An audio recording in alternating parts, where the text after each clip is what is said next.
Good morning, viewers. Welcome to ST Money's Morning News, your weekday business news channel. It's Wednesday morning, October 9, 2024, and I'm your host, Sunil Thakker, a Sunny Talks Money. Let's roll.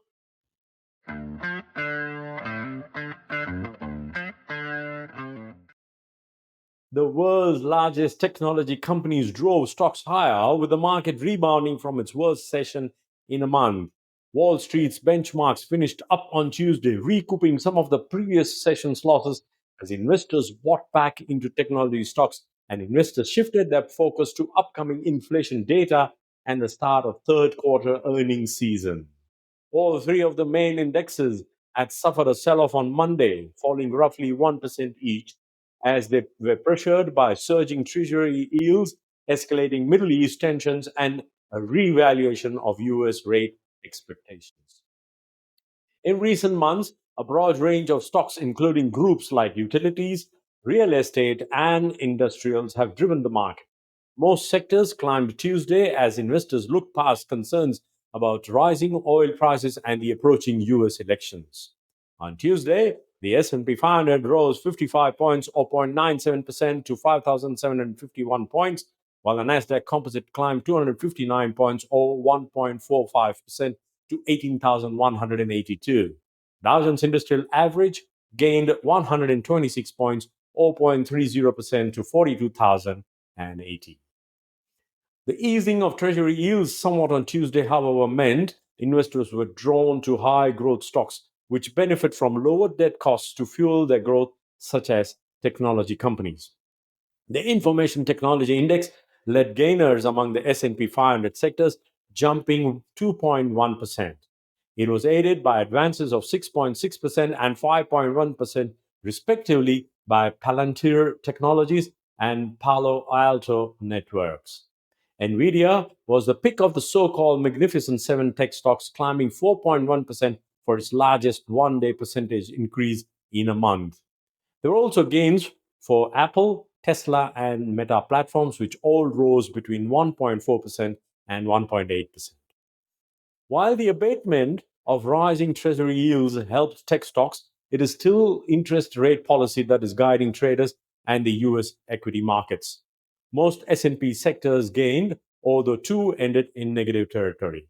One was the materials sector, which fell 0.4% as metal prices slipped on waning optimism over China's stimulus measures.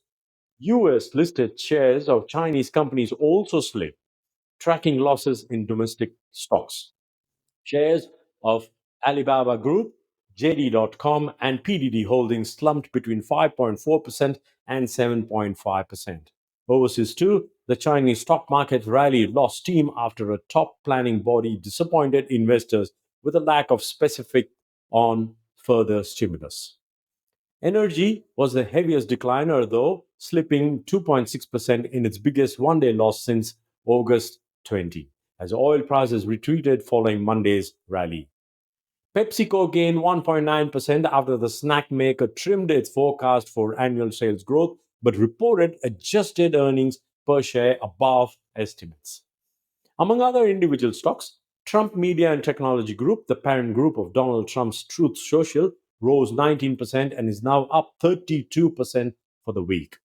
A sell off in commodities like copper hit shares of Freeport McMoran and Alcoa, which fell 4.3% and 4.4% respectively. Supermarket computer shares dropped 5% after a big rally on Monday. Treasury 10-year yields were little changed at 4.02%. A $58 billion sale of 3-year treasuries was soft.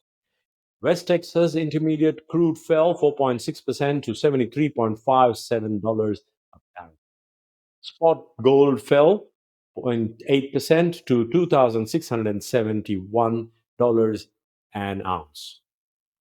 Investors are preparing for the next earnings season to kick off in the earnest Friday with JP Morgan Chase, Wells Fargo, and BlackRock when they give results. They are also looking ahead to the next big read on consumer inflation this Thursday. That's it for today, folks. See you tomorrow morning. In the meantime, let us know in the comment section what are your thoughts for the market today.